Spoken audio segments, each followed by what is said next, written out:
Bom dia, hoje é quarta-feira, 2 de outubro, está no ar o Band Entrevista. Bom dia, Rodrigo Loureiro. Bom dia, Roberto Medeiros. Bom dia você aqui de Natal, do Rio Grande do Norte. Você de Maceió, de Alagoas, está no ar mais um Band Entrevista. E hoje nós recebemos aqui na nossa bancada o padre Fábio Pinheiro, que vai falar sobre o feriado dos mártires de Uruaçu e Cunhaú, amanhã aqui em todo o estado do Rio Grande do Norte. Pois é, amanhã é feriado estadual aqui no Rio Grande do Norte. O mercado de celulares piratas tem crescido no Brasil e os aparelhos irregulares sem garantias podem trazer riscos aos consumidores. No centro de São Paulo não é difícil flagrar a venda de celulares piratas. Você fala réplica, eu não tenho original mesmo. Ah, esse aqui é réplica. Primeirinha. Quanto tá isso aqui? 406. São igual, a mesma coisa.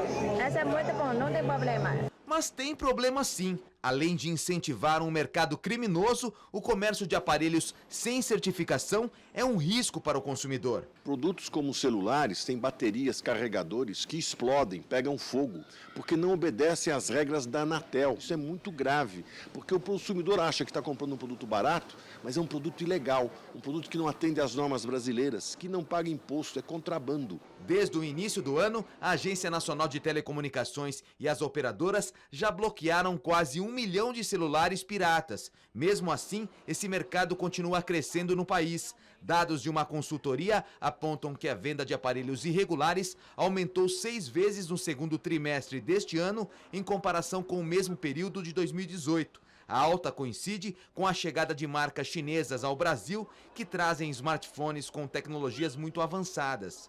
Fabricantes que estão trazendo produtos com especificações mais premium, especificações mais robustas para o nosso mercado de maneira oficial, com um ticket médio mais acima do mercado, esses varejos em paralelo começam a enxergar uma oportunidade de trazer produtos com ticket médio mais abaixo. A estimativa é de que 2 milhões e 700 mil celulares ilegais sejam comercializados em 2019 no mercado clandestino brasileiro. O número representa 6% do total de aparelhos novos que as lojas oficiais devem vender neste ano. O que você leva em consideração na hora de adquirir um aparelho, na hora de trocar? A qualidade, né, do produto, né? Se pegar esses aparelhos considerados réplica, que são os chamados piratas... Nem pensar. Ainda mais pode ser fruto de roubo, né? É melhor pagar mais caro e saber que você tem garantia do produto do que pegar uma coisa barata e sair perdendo. Fora a questão da garantia, também da qualidade mesmo. A gente vê aí muito celular explodindo, não é, Roberto? São técnicas, quando você pega as marcas originais, oficiais, já tem esse risco, você imagine aí esses que vêm como réplicas. É importante que as pessoas comecem a se conscientizar, até porque esse celular pirata, ele não paga imposto, esse celular pirata, ele coloca em risco a vida de quem está comprando, e esse celular pirata, com certeza, não vai ter a durabilidade, o tempo de vida útil que um celular comprado em loja teria, além do mais, a garantia que você recebe na loja, né? Exatamente. Olha, a Associação dos Magistrados Brasileiros iniciou uma ação direta contra a Lei de Abuso de Autoridades, aprovada recentemente no Congresso Nacional. A medida foi tomada após os parlamentares terem derrubado 18 dos 33 vetos feitos pelo presidente Jair Bolsonaro. A associação pediu uma decisão provisória urgente para que 11 artigos na nova legislação sejam suspensos. Já era esperado, né, Roberto, que isso acontecesse? Até porque, a partir de agora, os magistrados começaram a não dar, por exemplo, determinadas sentenças e pareceres com o receio de que sejam derrubados e que eles sejam acusados de estarem abusando de autoridade. Então, por causa disso, tem N situações que são muito complicadas e que até situação de pensão alimentícia eles estão deixando de dar. Então, assim, vai ter que esperar e eles estão pedindo urgência nesses 11 artigos que foram derrubados para que esses 11 artigos sejam reconsiderados com uma certa brevidade. Verdade. Um decreto assinado pelo prefeito Álvaro Dias, aqui em Natal, estabelece multa para pessoas físicas e jurídicas que depositarem lixos em vias públicas na cidade de Natal. As infrações estão qualificadas como leve, média, grave e gravíssima, o que determina o valor da multa a ser cobrada, levando em consideração a irregularidade cometida e seu potencial poluidor. Eu tive lá com acompanhando a assinatura desse decreto, e a gente ouviu o prefeito Álvaro Dias, que falou justamente da regulamentação dessa lei. Vamos ouvir o prefeito. Aí o cidadão que depositou aquele lixo, aquela metralha, vai ser interceptado, provavelmente pela Guarda Municipal ou pela fiscalização da CEMURB, e aí, a partir daí, com os seus documentos, vai ser feito o auto de infração e ele vai receber a multa que será imposta, caracterizada, determinada por essa lei que foi aprovada na Câmara Municipal, e aí pagar o que deve à Prefeitura Municipal, porque ele infringiu a lei, deixou de cumprir a sua responsabilidade de cidadão, fazendo o seu papel para manter a cidade de Natal uma cidade limpa. Autor da lei que foi regulamentada hoje, o vereador Ranieri Barbosa também falou com a gente lá hoje durante a assinatura do decreto. Vamos assistir. Na verdade, essa lei, tivemos a iniciativa construindo junto com vários segmentos da sociedade, onde tínhamos a visão de poder tornar Natal uma cidade limpa, se tivesse realmente um compartilhamento da sociedade e que o contribuinte ele tivesse uma educação ambiental, mas de uma forma punitiva. Eu volto a insistir até de forma repetida às vezes, que o cinto de segurança se tornou um instrumento de segurança porque tinha uma multa para quem não usasse. Então as pessoas já entenderam da importância de usar o cinto. A mesma coisa para a educação ambiental e urbanística, e ter uma cidade limpa, inclusive, tem que ser compartilhada com o cidadão e com o contribuinte. É exatamente essa discussão que a lei apresentou e que hoje parabenizo ao prefeito Álvaro Dias, que teve a iniciativa de regulamentar a lei, porque ela regulamentando, ela pode sim agora instrumentalizar de forma operacional a eficiência e a eficácia da lei. A gente tem que enaltecer tanto o projeto enviado pelo vereador como a regulamentação feita pelo prefeito. Entretanto, é muito importante pensar nos instrumentos de fiscalização. A lei existe, a gente tem muitas leis nesse país e a gente vive dizendo isso. Precisa fiscalizar. Infelizmente, o grande problema, o grande vilão da história é a falta de fiscalização e a falta de consciência, de educação da população. Diariamente a gente vê as pessoas jogando lixo em vias públicas e essas pessoas precisam ser punidas. Para isso, precisa ter uma fiscalização eficaz. Inclusive, Roberto, durante lá o evento, o prefeito já destinou tanto a Guarda Municipal como os agentes de trânsito da STTU vão estar habilitados para aplicar as multas. No caso dos agentes, porque hoje, por exemplo, eu vindo aqui para a Band, o carro que estava na minha frente simplesmente pegou um saco da sanduicheria que eu acho que a esposa dele do lado estava comendo e jogou pela janela.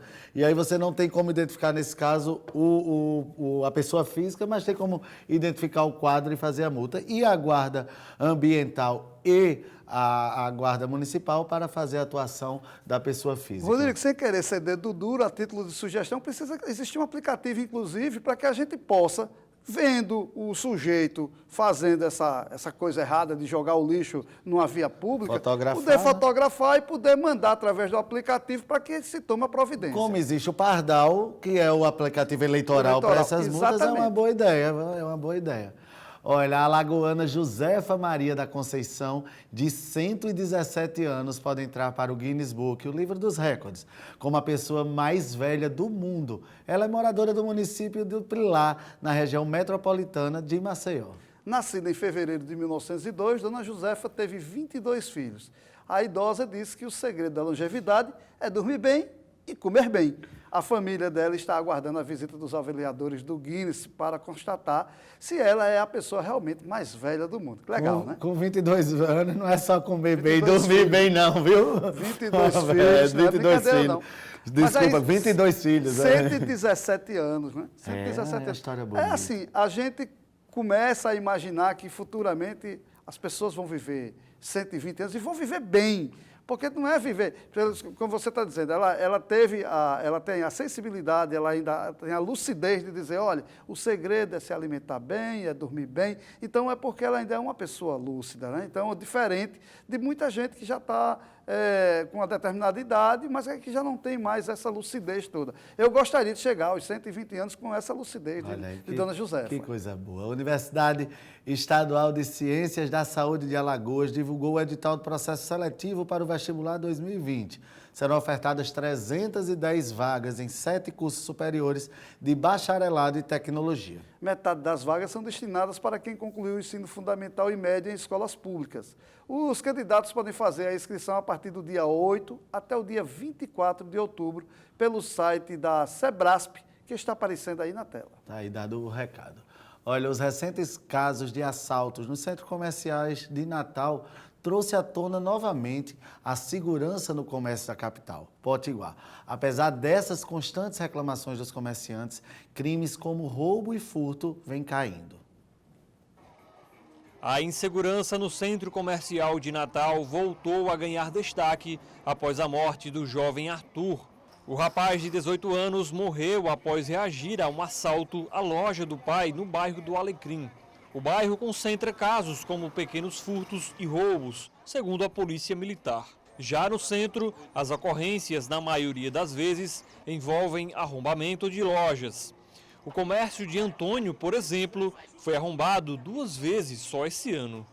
Falta segurança aqui na cidade, a gente procuramos ajeitar as coisas por aqui, mas segurança que é bom, falta. A segurança pública, tanto no bairro Cidade Alta, no centro, quanto no Alecrim, é de responsabilidade do 1º Batalhão da Polícia Militar. Segundo o comandante do batalhão, ocorrências como o latrocínio ocorrido em setembro no Alecrim são consideradas casos isolados. Mesmo assim, segundo o militar, a segurança foi reforçada nessas áreas. Intensificamos o policiamento a pé, no Alecrim, e através de viaturas, tanto no centro como no Alecrim, para dar maior tranquilidade à população. O camelô ele impede a visibilidade da viatura quando em patrulhamento. E da mesma forma, e os bandidos às vezes se valem dessa arquitetura, desse modelo lá do Alecrim para praticar pequenos furtos, principalmente quando tem uma concentração muito grande de pessoas pelas calçadas. Então, o policiamento a pé está mais próximo e ele consegue inibir e até reduzir a zero essas ocorrências. Os principais centros comerciais de Natal, o Alecrim e o centro da cidade, contam apenas com 2 viaturas da Polícia Militar para o trabalho ostensivo. Mesmo assim, no último ano, houve uma queda no número de crimes como furto e roubo.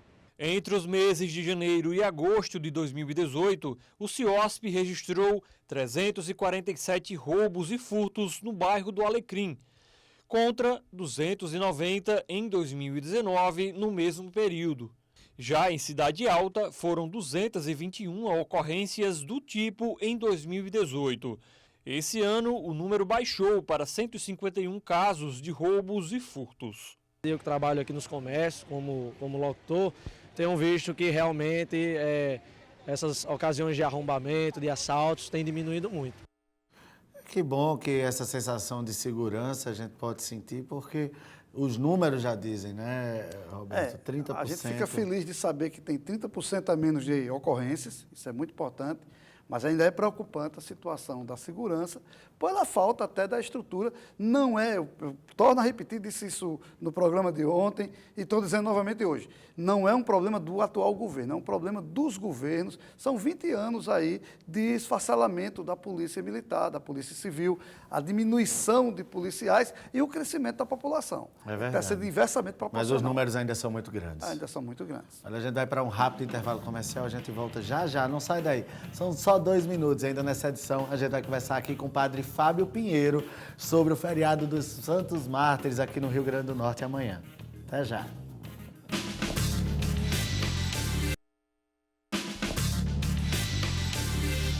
Estamos de volta com o nosso Band Entrevista para todo o Rio Grande do Norte e Alagoas. Hoje nessa véspera de feriado, não é, Roberto? Véspera de feriado aqui no Rio Grande do Norte, que você de Alagoas trabalha normalmente amanhã. Até sexta. E até sexta-feira. Né? Aqui já tem gente dizendo, inclusive, Rodrigo, que amanhã é sábado, depois de amanhã é sábado e depois do sábado é sábado. Por causa do imprensado dado pelo governo do Estado, e a que já Prefeitura de Natal também. Decretou ponto facultativo, assim como a Prefeitura de Natal e as prefeituras da região metropolitana, que decretaram ponto facultativo para sexta-feira. A Câmara Municipal de Natal e a Assembleia Legislativa do Rio Grande do Norte também decretaram o ponto facultativo. Pois é um feriadão mesmo aqui no Rio Grande do Norte, que começa amanhã e vai até o domingo. E o barulho é uma das principais queixas de quem trabalha em escritórios. muita gente acaba se acostumando, mas o excesso de ruídos reduz a concentração e aumenta o estresse.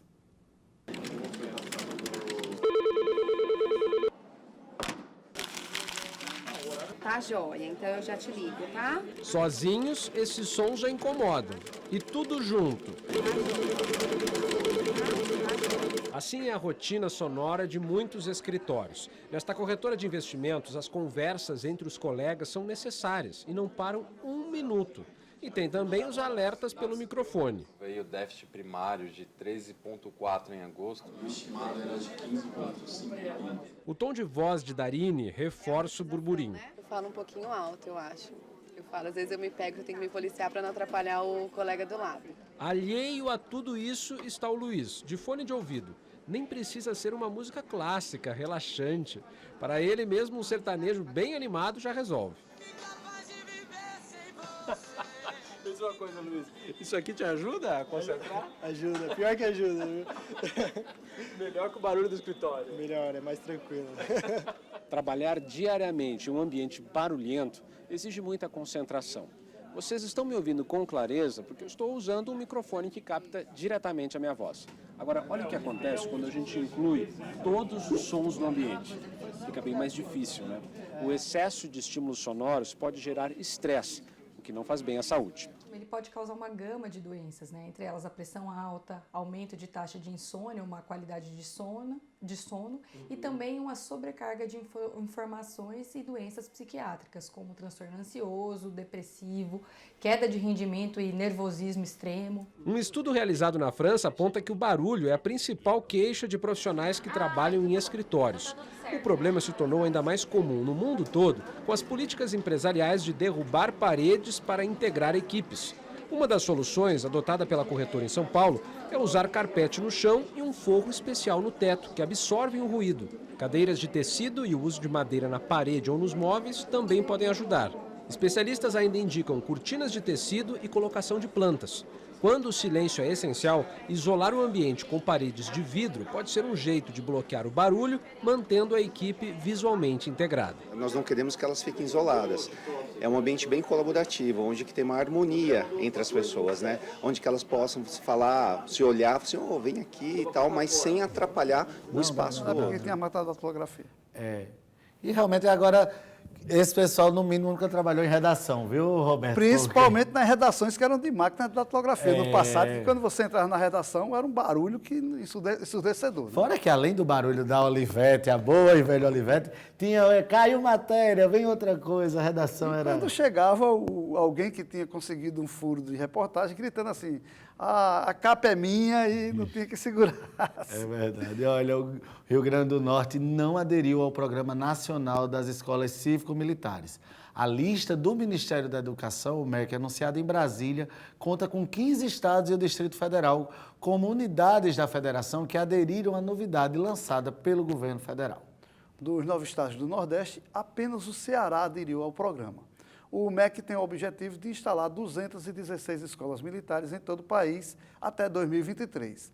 Para o ano que vem, o orçamento para o programa é de 54 milhões de reais, 1 milhão por escola. O presidente Jair Bolsonaro já tem dito que quer, Roberto, de toda forma, que pelo menos em cada estado tenha uma escola cívico-militar. Olha, eu acho que, independente de ser a favor ou ser contra, eu acho que é uma oportunidade. Agora, precisa entender quais são as contrapartidas. Não adianta só dizer, eu vou aplicar 1 milhão de reais para ter uma escola militar. Por exemplo, eu vou dar um exemplo bem... Aqui existem os CAICs. Os CAICs, que a gente já mostrou aqui uma matéria. Que estão abandonados, que estão caindo aos pedaços, que estão repassados para o Estado, mas que pertencem ao governo federal. Por que não pegar essas escolas, já que ela pertence ao governo federal, o governo pegar e resolver transformar algumas desses CAICs em escolas militares? Seria muito bom, tanto o CAIC receber isso, quanto transformar a escola militar. Agora, para ficar o ônus, como sempre tem acontecido, nas costas dos municípios e dos estados, é que é também para se pensar. Por isso que eu não posso dizer aqui, opinar, se a governadora do Rio Grande do Norte acertou e o governador de Alagoas acertou em não querer a escola militar, mas assim, precisa entender quais são as contrapartidas, até porque eu acho que não tem problema nenhum Quantas crianças não gostariam de estar nessa escola e quantos pais não gostariam de colocar seus filhos nessa escola para terem uma educação um pouco diferenciada? É verdade. Olha, após a queda da taxa básica de juros, os bancos anunciaram novas reduções dos juros das suas linhas de créditos imobiliário, criando a disputa no setor. O Sistema Especial de Liquidação e de Custódia, Selic, está no menor patamar histórico. Até o fim do ano ainda há espaço para novas quedas nas taxas de juros cobradas pelos bancos para o crédito imobiliário. É um estímulo que a concorrência dá, Roberto. Quanto mais concorrência, quanto mais abre, você vai ter que baixar para poder conquistar o seu cliente. O problema, Rodrigo, é que precisa começar a abrir a quantidade de bancos no nosso país. Porque enquanto o nosso país estiver na mão de 5 bancos, a gente vai continuar pagando. Aí tá bom para o crédito imobiliário. Mas quem tem cheque especial, quem tem cartão de crédito, que não paga, que usa o cheque, está pagando mais de 300% ao ano. Isso aí é um absurdo. É um absurdo. E a taxa Selic caindo já está em 5,5%. Então, seria a hora do governo começar a abrir as portas para a entrada de novos bancos, para poder haver realmente concorrência e, com isso, baixar essas taxas que são absurdas. É verdade. Olha, a Polícia Federal deflagrou a Operação Rodovia para desarticular uma organização criminosa suspeita de envolvimento em 11 ocorrências de roubos a veículos dos Correios. Os crimes ocorreram entre abril e agosto deste ano. Cerca de 25 policiais federais estão cumprindo em Natal e São Gonçalo do Amarante mandados de busca e apreensão expedidos pela 15ª Vara Federal de Ceará-Mirim, aqui no Rio Grande do Norte. Tomara que eles consigam aí realmente pegar, porque o nosso Correio já está aí tão debilitado e ainda sofrendo com esses assaltos, aí ser complicado. Pois é. Uma pesquisa realizada pelo Instituto Fé Comércio apontou que as compras de presente, as comemorações do Dia da Criança devem chegar a cerca de 36 milhões de reais para o comércio de Maceió, Roberto. De acordo com o levantamento, 76% dos entrevistados indicaram que vão presentear as crianças, o que representa um aumento de 9% na intenção de compras em relação ao ano passado. Essas datas comemorativas, né, Roberto, aquecem o comércio. É Dia das Mães, Dia das Crianças, foram feitas para isso mesmo, né? E aí está aí cumprindo o papel. Elas foram feitas para isso mesmo. Todo dia é Dia da Criança, todo dia é Dia da Mãe, todo dia é Dia do Pai, mas as datas comemorativas existem. É uma forma de você chegar e dar um presente a um filho, a um neto, e até a crianças carentes, que é muito interessante o trabalho hoje que está se fazendo com associações que arrecadam brinquedos, que arrecadam roupas. E aí chegou o momento exatamente de fazer isso. Que bom que está aquecendo o comércio, que está crescendo a venda este ano. É verdade. A expectativa de uma primavera mais chuvosa vai baratear a conta de luz agora em outubro. A conta de luz representa 15% dos custos dessa sorveteria no Rio de Janeiro. O plano é manter o gasto mensal em torno de R$1.000, mas com a bandeira vermelha, os boletos de agosto e setembro passaram dos 1.200. O ar-condicionado já fica desligado. A dona não sabe mais de onde cortar. Não tem. Só se cortar os pulsos, porque tá difícil. A tendência é que a empresária tenha um alívio, pelo menos na conta de outubro. A Agência Nacional de Energia Elétrica anunciou que vai aplicar a bandeira tarifária amarela na próxima cobrança. Isso significa um acréscimo de R$ 1,50 para cada 100 kWh de consumo. Na bandeira vermelha 1, esse valor é de R$ 4,00. A ANEEL considerou que há previsão de mais chuvas em outubro, com o aumento da vazão nos principais reservatórios do país. O preço da conta de luz no Brasil está diretamente relacionado ao volume de chuvas. No período de estiagem, os reservatórios das hidrelétricas ficam mais vazios e o operador nacional do sistema precisa acionar as usinas termoelétricas, o que aumenta o custo de produção de energia.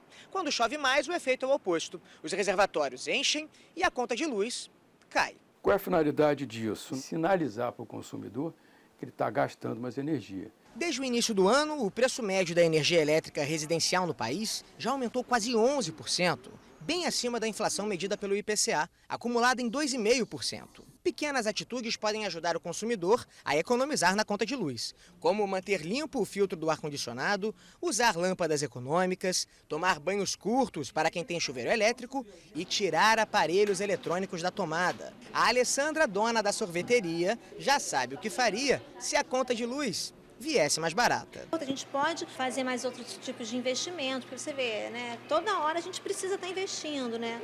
E conseguindo reduzir aqui, a gente tem um retorno melhor, né? a gente precisa entender que a conta de luz, realmente as pessoas precisam economizar e que a conta de luz poderia ser até um pouco mais barata. Não cabe você ter 2,5% de inflação e ter um aumento de mais de 10% ao ano, como está acontecendo hoje aqui no Brasil. Mas são os ossos do ofício, a gente tem que conviver com essa situação que não é fácil. Agora a gente vai a um breve intervalo, mas não sai daí, porque no próximo bloco a gente conversa com o padre Fábio Pinheiro, que vai falar sobre o feriado de amanhã aqui no Rio Grande do Norte, o feriado dos mártires de Uruaçu, e a gente volta daqui a pouco conversando com ele.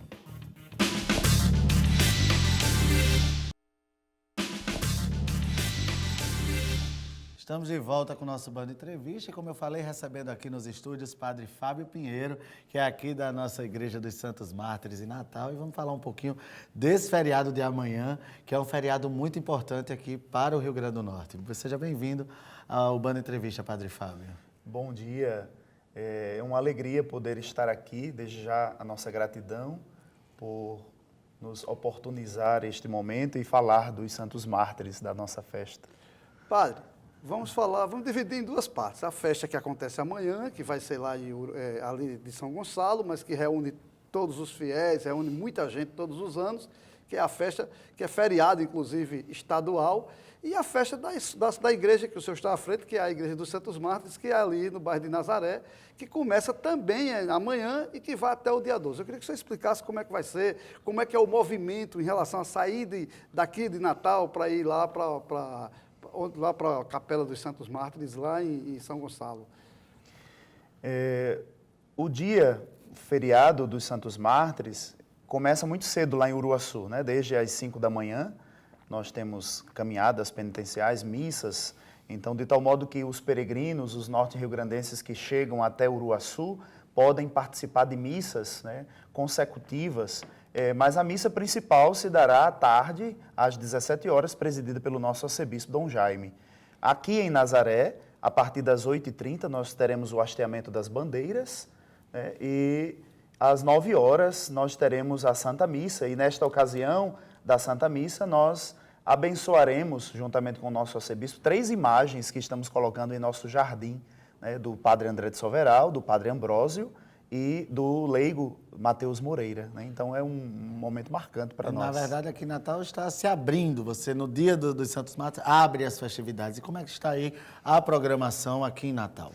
Em virtude dos 10 anos de dedicação daquele santuário, né? Nós somos uma criança, só temos 10 anos, e em virtude da criação também da paróquia, nós começaremos, excepcionalmente, a festa de 3 a 12 de outubro, né? Então, a programação começa pela manhã do dia 3, que se estende até o dia de Nossa Senhora Aparecida, quando faremos procissão com a mãe e os filhos, né, os Santos Mártires, pelas ruas do bairro Nazaré. São 31 mártires. Como é que surgiu essa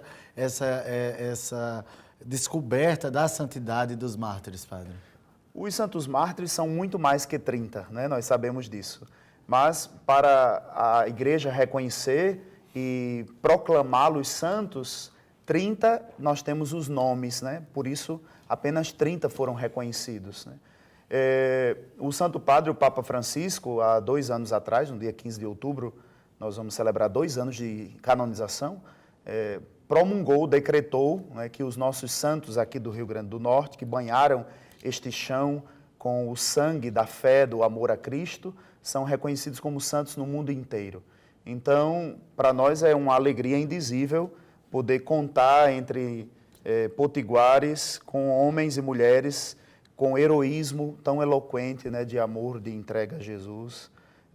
Claro, dentro de um contexto também político, de invasão holandesa aqui no Nordeste, dentro de um contexto de lutas, né, liderados aí por Jacob Rabi, que chegaram até aqui, né, a mando dos holandeses, e trazendo consigo a fé calvinista, e queriam impor isto a nós, e os nossos irmãos, tantos irmãos, né, lá em Cunhaú, 70 deles estavam ali, ou mais de 70 na capela, em Uruaçu também, né, tantos, então, que entregaram a vida por amor a Cristo e à igreja. Padre, fale um pouquinho para a gente como é que vai ser essa programação que vai a partir de amanhã até o dia 12.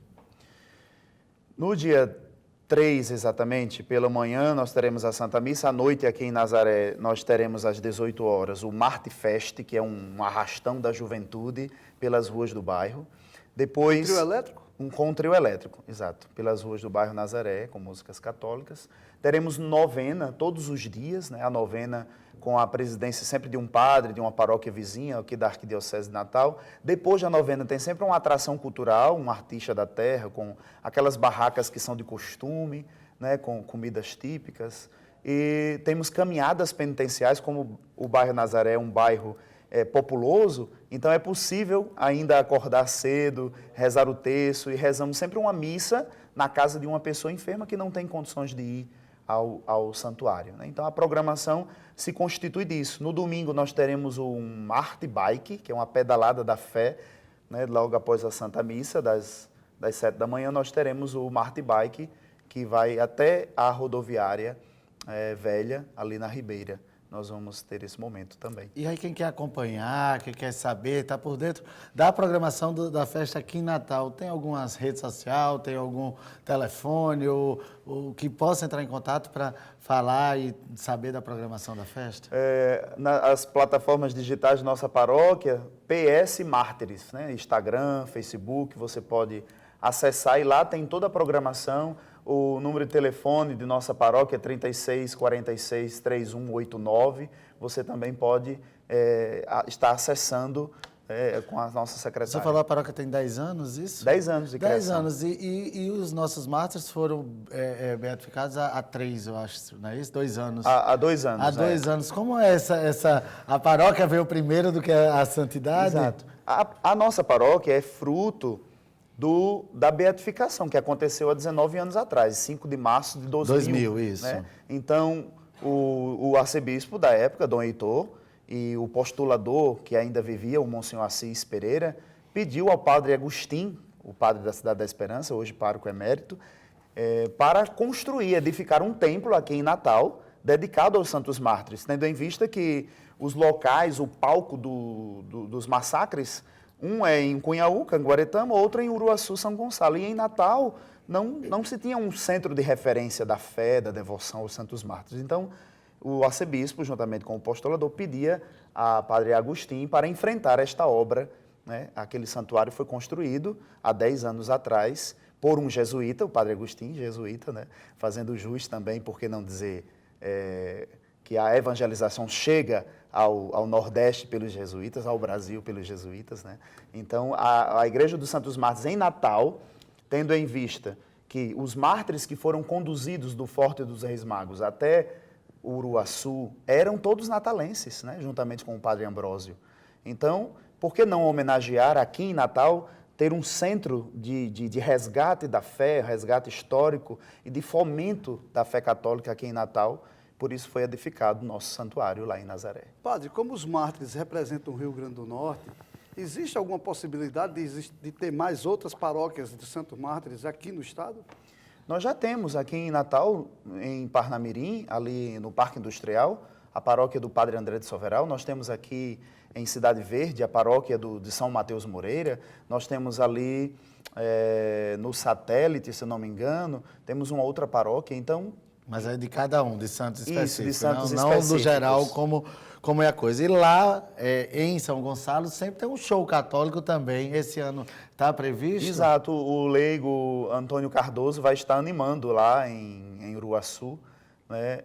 Antes da Santa Missa das 17 horas.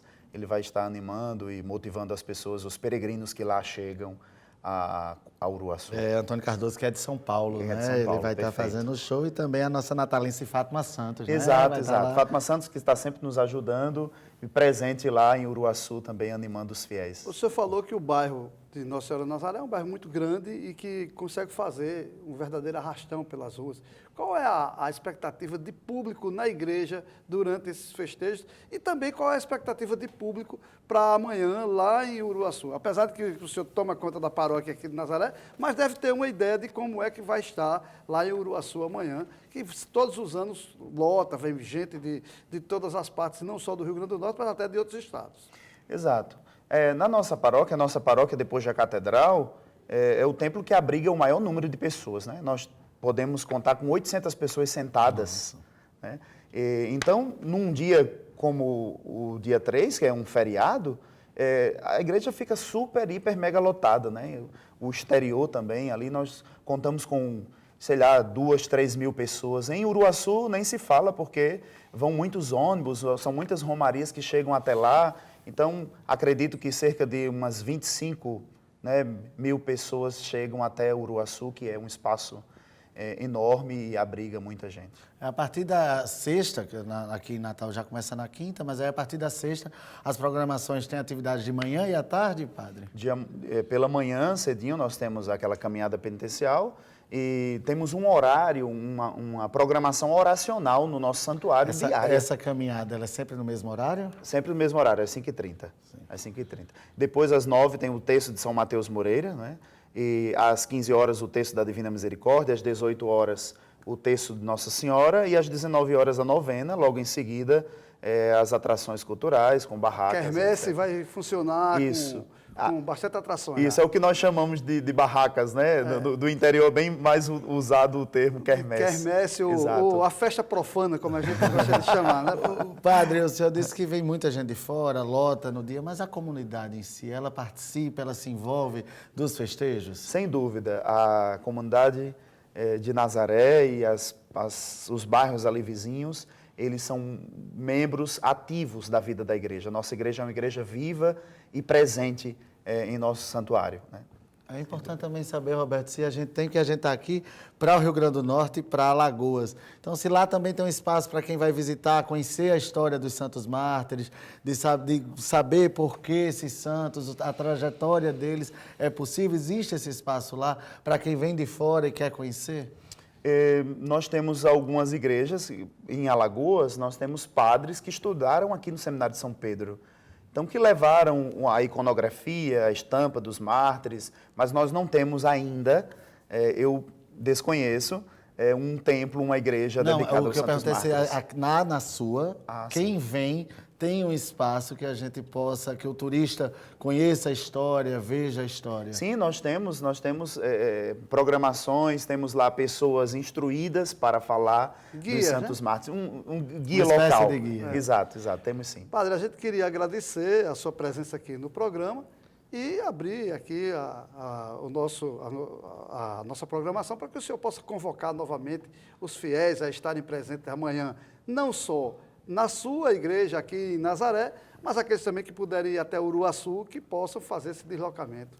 Eu agradeço a oportunidade que nos foi concedida para estar aqui, falar dos santos mártires, falar da nossa paróquia, falar dos centros de evangelização em toda a arquidiocese. Né? Nós temos Cunhaú, que se celebra de modo específico no dia 16 de julho, e temos Uruaçu, 3 de outubro, né, que foi a data escolhida pelo Santo Padre para celebrar os 2 massacres.